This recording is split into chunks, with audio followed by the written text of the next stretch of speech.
आळंदीहून निवृत्ती, ज्ञानदेव, सोपान आणि मुक्ता ही 4 भावंड पहिल्यांदा ज्यावेळी पंढरपूरला आली त्यावेळी विठोबाचं दर्शन घेताना त्यांना खूप आनंद झाला.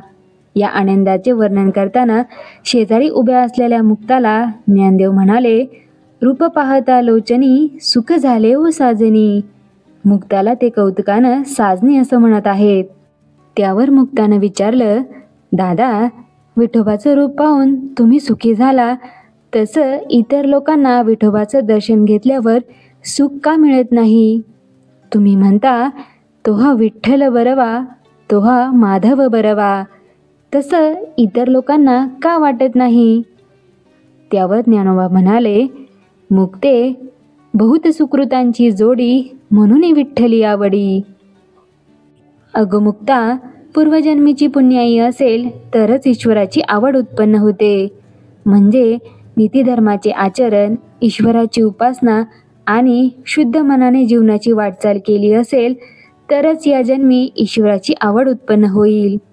तुला सांगतो, सर्व सुखाचे आगर हा विठोबाच आहे.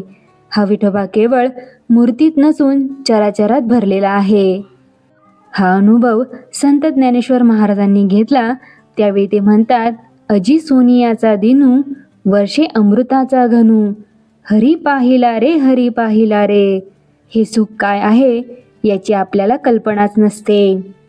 संत तुकाराम महाराजांना अनुभव आला त्यावेळी त्यांनी अभंग लिहिला, "आनंदाचे डोही आनंद तरंग." संत नामदेव महाराजांना याचा अनुभव आला त्यावेळी त्यांनी अभंग लिहिला, "सुखाचे हे सुख श्रीहरिमुख, पाहता भूक तहान गेली."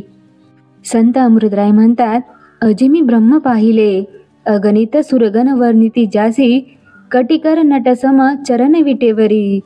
संत सेना महाराज म्हणतात, "जाता पंढरीसी सुख वाटे जीवा, आनंदे केशवा भेटताची."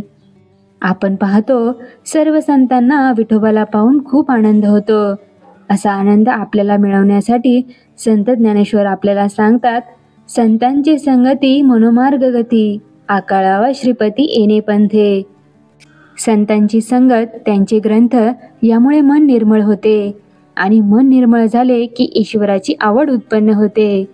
तुकाराम महाराज म्हणतात, "काय वानू मी या संतांचे उपकार, मज निरंतर जागविती." जय जय राम कृष्ण हरी, जय जय राम कृष्ण हरी.